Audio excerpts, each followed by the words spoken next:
Hello, guys. Hello, Julia and friends. I wanted to keep this as short as possible. And I think I tried to keep it under 10 slides. I believe there's 8. I want to keep the presentation under 10 minutes. I could probably talk about this for hours, but these are the reasons why I think Julia should watch the NFL this season. And this is the first take. I spent about 5 minutes on the slideshow itself. Hopefully, it's adequate enough for you guys, but anyways, we'll get into it. I don't want to insult your intelligence, Julia, but you don't really have to understand football, at least every single rule, in order to understand it or get into it or to really appreciate it. I'm pretty sure you know the rules. You move the ball down the opponent's side of the field, you score more points, you have 4 tries or downs to move the ball 10 yards. When you move the ball 10 plus yards, you're awarded 4 more tries. Sometimes it can be more than 10 plus yards.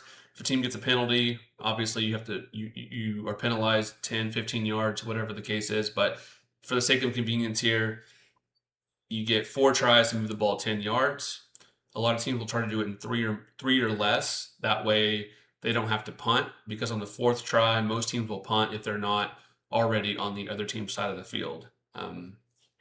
Again, that's getting into a lot of different rules and strategies, but like I said, I'll try to keep it as simple as possible here, and obviously don't give the other team the ball.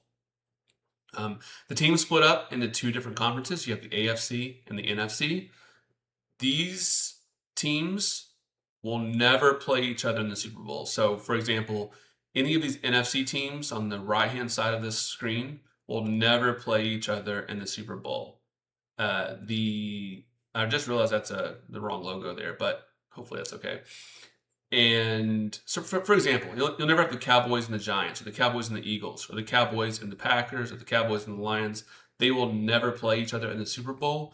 It'll always be the winner of the NFC versus the winner of the AFC. That's how the playoffs work. So each playoff has its own side, AFC, NFC. They'll play each other, and then the NFC and the AFC champions, whoever wins that game, that's the Super Bowl. The NFC champions versus the AFC champions. The winner of that team is the Super Bowl champion, or the winner of that game, excuse me. So I probably explained that terribly, but you have, and in order to make the playoffs, there's 7 teams on each side of this that make the playoffs, right? So the NFC North winner, the NFC East winner, the NFC South winner, NFC West winner, and the same thing for the AFC. And then you have what's called the wild cards. So regardless of division, it can be any of these other teams here. The teams with the best record will be what's called the wild card. So, let's just say for the sake of convenience, the NFC North winner is the Bears. Then you have the Cowboys, Falcons, and Cardinals. The next best 3 teams will make the playoffs after that. So it could be the Panthers, Giants, Lions. It could be Panthers, Saints, Buccaneers. That really just depends on the strength of the division. Again, I don't want to go too much into this now. That can get kind of confusing as well. But 14 teams make the playoffs, 7 on each side. The NFL is essentially a weekly TV show, and that's not even an exaggeration. There's a lot of good storylines. I try to pick out the best ones I could think of just off the top of my head. Like I said, I made this in about 5 minutes or so. Will Mahomes still be as good? And are the Chiefs contenders again? You may or may not know this. Patrick Mahomes, who's arguably the best quarterback in the league currently, tore his ACL last year, so the Chiefs were not contenders, even though they've been relevant for the past 8 years or so, with Mahomes at the helm.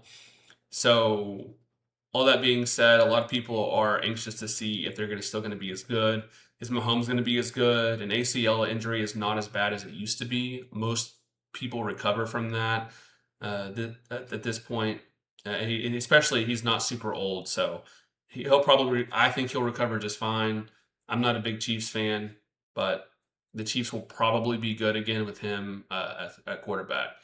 A lot of people are wondering, is Kelsey getting married to Taylor Swift, is that going to play a big part in this? Is it a big storyline? Maybe it's not. I think Kelsey is just on the decline just based on his age and experience already in the league. But, maybe I'm wrong. Maybe it'll have the opposite effect. Maybe it'll cause a resurgence in his career and he'll be prime Kelsey again.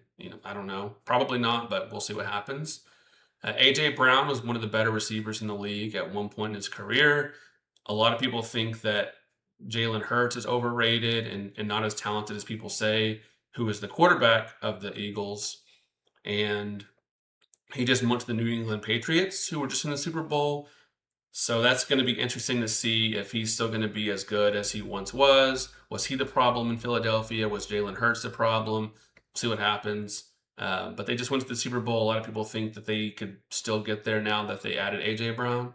Like I said, we'll see what happens. Myles Garrett, who unfortunately, if you were going to be a Browns fan, was the best player on the Browns, and arguably a lot of people will say he's the best defensive player in the league. I don't think there's any arguing that. I think if you say that, it could be definitely true.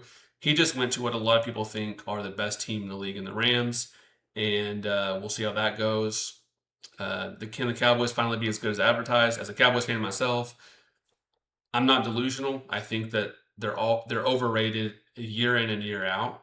On paper, people talk about them a lot because of the Cowboys. They're like the Lakers of the NFL. People will talk about them regardless if they're terrible, if they're good, if they're mediocre. It doesn't matter. I do think they'll be good this year, personally, and that's coming from a Cowboys fan who year in and year out thinks that they're not going to be good. So we'll see what happens there. Will the Browns be the worst team in football? There's a strong possibility, Julia. I'm sorry if you're going to be a Browns fan. You might be in for a long life of a football fan if that's the case. And every single weekend game matters in the NFL. That's why it's different than other sports where every single week, every single game can make or break a team. You don't want to lose a game in the NFL. Obviously, you don't want to lose a game in any sport, but if you're in the MLB or the NBA, a loss doesn't have that much of a toll on you. Teams lose all the time, even the best teams lose. The best NFL team, I mean, the best NBA teams will lose 15 games in a season, whereas if you lose 15 games in the NFL, you're the worst in the league probably. So obviously there's less games, but that's why every game matters. I think it's fun to find a team or player to become invested in. If you think a player has superstar qualities, maybe off the field class, maybe you like the way they carry themselves off the field, or maybe you just like someone who is exceptionally handsome, like Joe Burrow or T. Higgins here, an overperforming underdog team. A lot of people like the Lions because at one point they were really bad, and then all of a sudden they turned around in the span of like a year. They were pretty much Super Bowl contenders, even though they haven't won anything. They've been really good over the past few years, and it came out of nowhere really. So a player on your favorite team, maybe that's what you're looking forward to. A lot of people like when a rookie or a young player are handed the reins of the team and they're able to outperform their expectations. That usually is cause for people rooting for a certain player or team. I think Joe Burrow is a good, even though he wasn't really an underdog coming into the league, he's arguably had one of the best quarterback seasons in college of all time. But he immediately was good in the league. Maybe Fernando Mendoza, who's a rookie this year, will on the Raiders. Maybe he'll be good, and we'll see. That's why it's so unpredictable. I could predict anything. I would probably be wrong because that's how unpredictable the NFL is in most cases, especially this year. Maybe you can be a bandwagoner. Maybe you can just go ahead and say, "Oh, I want to be a Rams fan because they're picked to be the best team this year." You know, I guess more power to you, but please don't do that. So, football is the best way to relax on Sunday. You can fall asleep in the second quarter, wake up in the third. You had an hour nap, and you still get to see the fourth quarter of maybe a close game. You can order some lunch, watch your favorite team get destroyed. It's okay because you're eating good food. If your team, this is my favorite part of a Sunday. If your team plays and wins a game at noon, you can watch stress-free football and enjoy stress-free football for the rest of the day. If you're, there's a slate of games I'm Central Time, so I'm just speaking on my time here. But there's a slate of games at noon Central, then at about 3:25, and then if it's Sunday, there's a 3:30. Obviously Sunday there's a 3:30 or a 7:30 game called Sunday Night Football, which is usually a pretty good matchup. And you can watch that entire slate of games stress-free because your team won.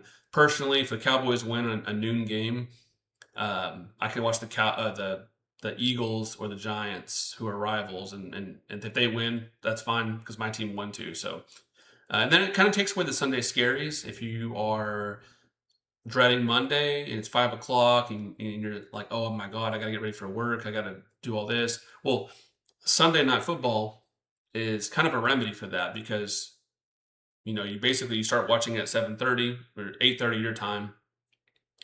And then, you know, you got to have fun for 2.5, 3, whatever, however long it is, 3 hours. And it kind of takes your mind off of that. So that's a terrible way of putting it, but I think you get the gist of it there.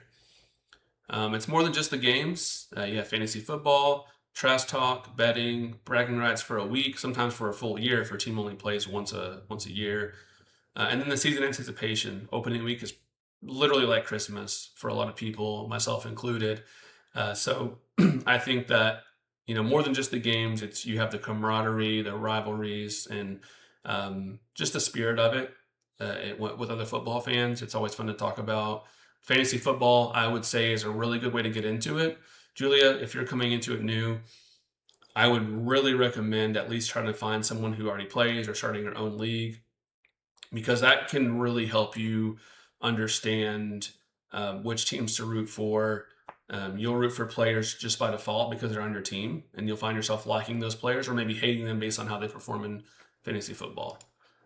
Football is a lot different than any other sport, right? It's so unpredictable. There's a lot of parity in the league. There's rivalries. There's personalities, drama. There's crazy comebacks as you see here. Team was down 33-0 in the third and ended up winning the game by 3 in overtime.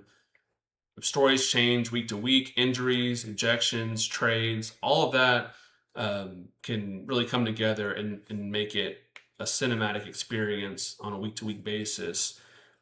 And there's 17 games. That's it. Like I said earlier, the NBA has 82, MLB has 160, I think, 162, or yeah, something like that.